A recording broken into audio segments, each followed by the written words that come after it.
Dear brothers and sisters, Allah subhanahu wa ta'ala says in Surah Al-Baqarah verses 185, شهر رمضان الذي أنزل فيه القرآن هدى للناس وبينات من الهدى والفرقان فمن شهد منكم الشهر فليصمه.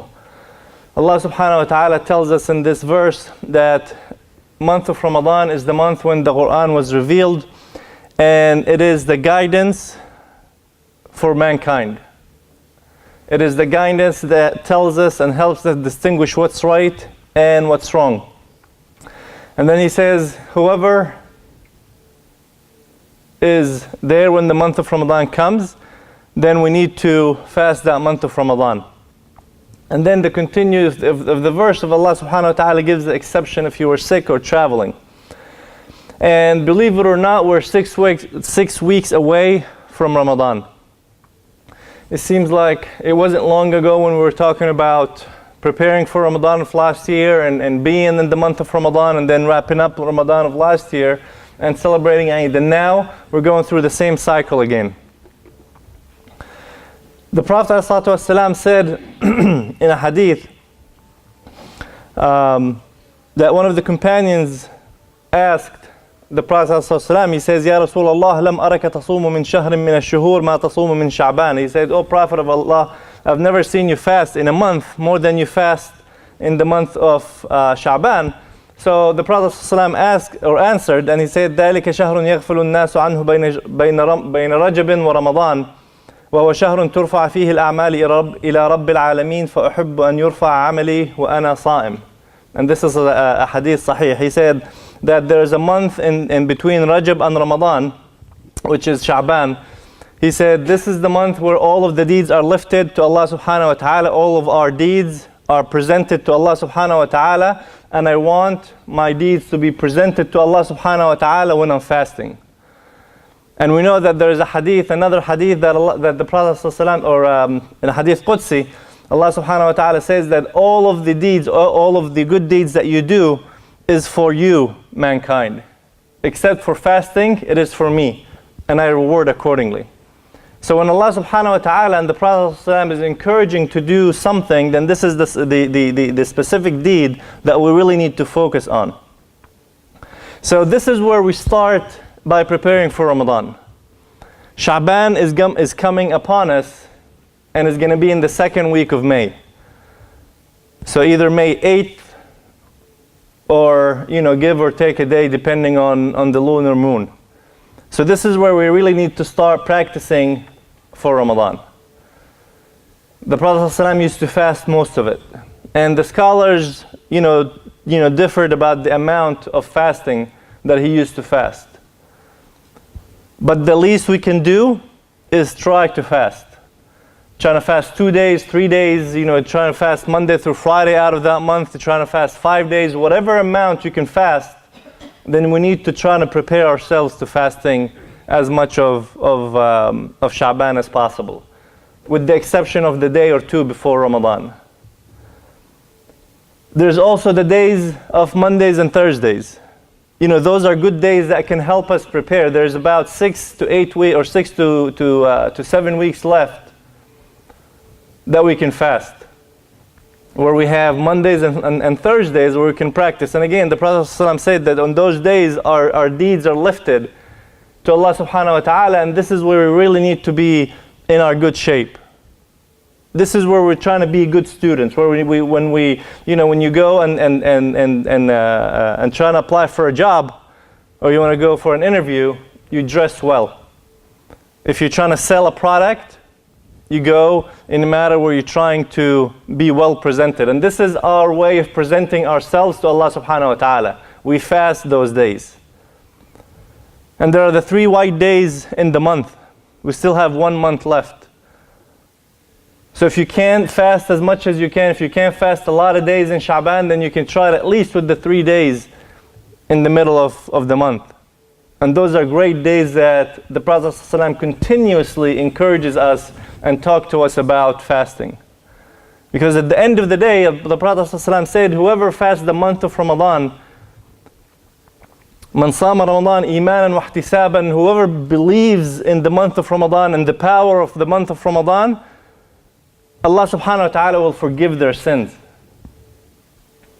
This month, if you really prepare yourself 100% for it and you go into this month of Ramadan, Allah subhanahu wa ta'ala will give you a good reward for it. Allah subhanahu wa ta'ala will take your deed and look at your deed and multiply him.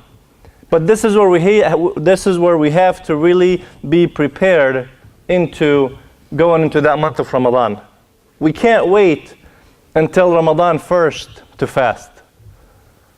If this is what we do, then we are definitely not preparing ourselves for Ramadan. Every year, hopefully, since we were kids or young adults, we've been fasting the month of Ramadan. Some of us, that's 20 years, 30 years, 40, 50, 60 years. Some of us have been fasting Ramadan for more than others have been alive. And if you look at any business practice, they tell you lessons learned. So after you do any project, after you do any business, there are always lessons learned from what you've done previously. So we look at the previous Ramadan, we look at our previous years, and look at what is it that we have done that was good for us. What helped me wake up for Fajr in Ramadan? What was it that helped me stay up an extra hour at night or wake up an extra hour before Fajr to pray that Qiyam? What was it that really helped me read that extra Quran? What was it that really helped me read more tafsir or do extra prayers or do some good deeds? What was it that helped me? And then take that and capitalize on it. If something worked, then we repeat it. If you were able to read the whole Quran in the month of Ramadan last year, then maybe this year you add an extra twist to it and say, well, I'm going to read the Quran and then maybe read at least one chapter of tafsir.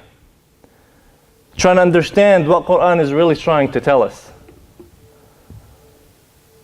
And then on the opposite side, look at what things that went wrong in the month of Ramadan. What is it that I didn't do like I was supposed to do? How many days did I miss Fajr on time?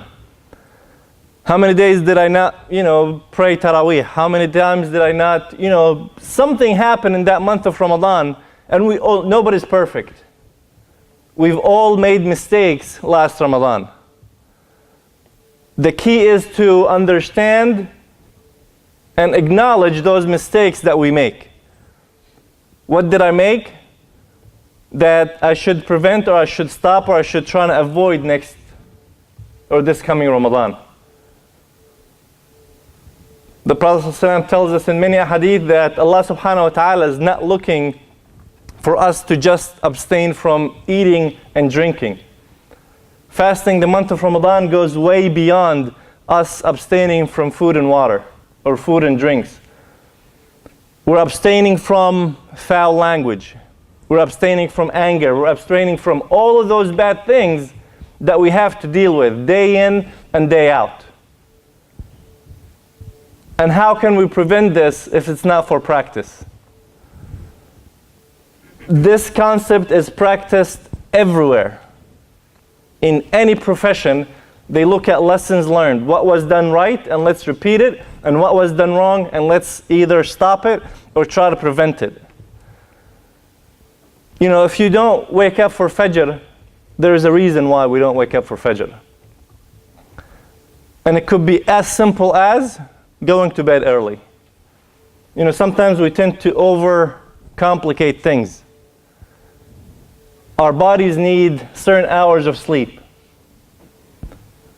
If you sleep 6 to 8 hours, you're probably in a good shape.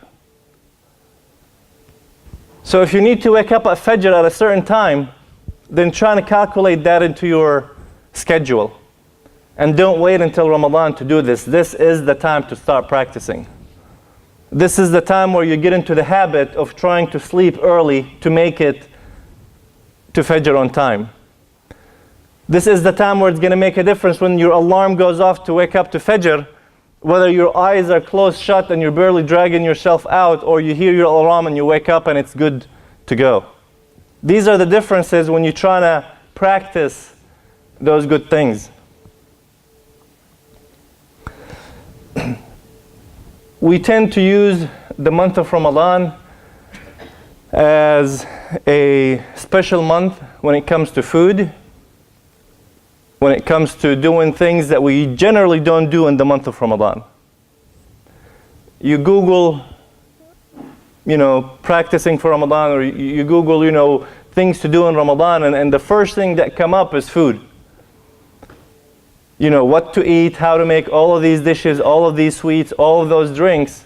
And subhanAllah, we tend to keep ourselves, our mouths, our stomachs busy from the time we break fast until the time for us to start our fasting the next day. So if you really want to get into that habit, at least do all of your shopping, all of your preparations before Ramadan. Let's not overwhelm our families with a lot of requirements when it comes to iftar time. And this is directly mainly for our guys, because we tend to ask our spouses, our mothers, our families that we have high expectations when it comes to what's the food to be expected on the table on breakfast time. This is where we really have to take a step back and say, look, this is Ramadan, maybe I really shouldn't be asking. And then you start helping them by asking them for less things. So maybe soup and salads, things that are very simple, so they can have time during the day to worship Allah subhanahu wa ta'ala and to get the most benefits out of this month. This is a family affair. The month of Ramadan involves the whole family. So we really have to work in the month of Ramadan as a family. How can we set the environment so the husband, the wife, and the children can benefit the most out of this month? And this really happens by having an action plan.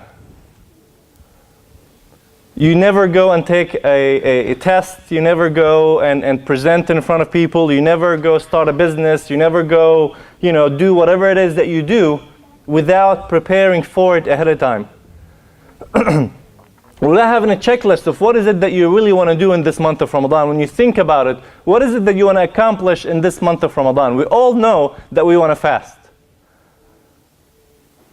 Each one of us knows that when the month of Ramadan starts, we're going to fast Monday through Sunday from sun up until sundown. This is a given. And if this is the only thing that you're working on, then you really need to rethink your priorities. So now that we established that my bare minimum is the fasting, because this is the basic, fundamental, the first thing that you really have to be, that you have to do. It shouldn't even come as a matter of a question of, am I going to fast or not? This is a given that we all have to fast. So now it comes to, what is it that I'm going to do in addition to fasting? How am I going to capitalize on this month of Ramadan? What is it that I want to do? And as silly as it may sound, literally having a checklist of Ramadan day 1 until Ramadan day 30 or 29 or however many days we're going to have in that month. And then action number 1 is waking up for Fajr. Action number 2, doing Dhuhr on time. 5 daily prayers. And then what else do you want to do? Do you want to read Quran? Then there's a checklist for every day in Ramadan. Whether it's reading one ayah of the Quran or reading a whole chapter in one day. Just have that one checklist. Smiling in front of a person. As the Prophet told us, this is a sadaqah. So if you want to give a charity in Ramadan every day, make a checklist. I'm going to smile in front of a person. This could be your spouse. Hopefully you smile in your spouse's face every day. But a person, pick a person, and this is what you do. Your coworker, your friends, pick an action item where you want to call a family member. Every day, once a week, you pick the frequency of the items you want to do. Items you're going to do every day, items you're going to do once a week, and then items you're going to do only once in this month of Ramadan. It's really not rocket science to get to that point where the Prophet ﷺ says, whoever fasts the month of Ramadan believing in the powers of this month and what this month can do to us, Allah subhanahu wa ta'ala will forgive their sins up to that point. We don't have to reinvent the wheels. We don't have to think too much about these things. Put a plan. Allah subhanahu wa ta'ala understands and knows our intentions and what is it that I really want to do. Between you and yourself, sit down and say, Ya Allah, this is what I want. Ya Allah, your messenger told us if we get into this Ramadan believing in it, then you're going to forgive my sins. And this is my intentions. This is what I want to get out of this month. And Allah subhanahu wa ta'ala has told us time and time again, once we're trying to take one step closer to Him, He'll take a step even farther to come closer to us. So at the end of the day, who is it that's really at blame here, at fault, when we don't get those things accomplished? And like we said, we really have to take into consideration adjusting our sleep schedule. And this doesn't happen overnight. We prepare, we plan, and we execute. You want to wake up for Fajr at 6 o'clock? You want to wake up an hour early? You want to wake up an hour and a half early? Whatever it is that you want to do, this is what you do. You prepare ahead of time. Because at the end of the day, anything that we do, we're held accountable for. We also tend to use the month of Ramadan as a time to visit every person that we know. Visit family, visit friends, visit relatives, visit neighbors, visit people that you don't even like. And not only that we include the visitation, but we also include a lot of food with it. Because that's the purpose of Ramadan, right? To fast and then indulge in hours and hours of eating on all kind of different food. So we occupy ourselves with a lot of food, we occupy our minds with a lot of food, and we lose that value of Ramadan. We lose that value of what Ramadan really means to us. Because our minds are full. We have high expectations. I have so-and-so coming to have iftar with me. So the wife or whoever is preparing the food, they spend 4 to 5 hours of their day doing the grocery shopping, cooking the food, stressing over the food, making sure that the house is ready. And they have lost whatever that day has for them of rewards that Allah subhanahu wa ta'ala has for us. So if you really want to have that relationship, or you really want to visit people in the month of Ramadan, why not have it in the masjid? Almost every masjid in town has iftars, if not every day, on the weekends. So why don't we visit at the masjid? Why don't we collect our thoughts and energy towards something good? At least when you meet in the masjid, you're guaranteeing yourself that you're going to pray Maghrib in the masjid, and Isha in the masjid, and probably do some Taraweeh in the masjid before you leave.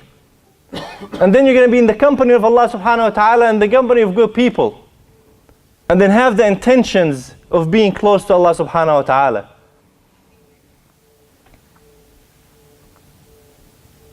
Introducing Ramadan to our neighbors.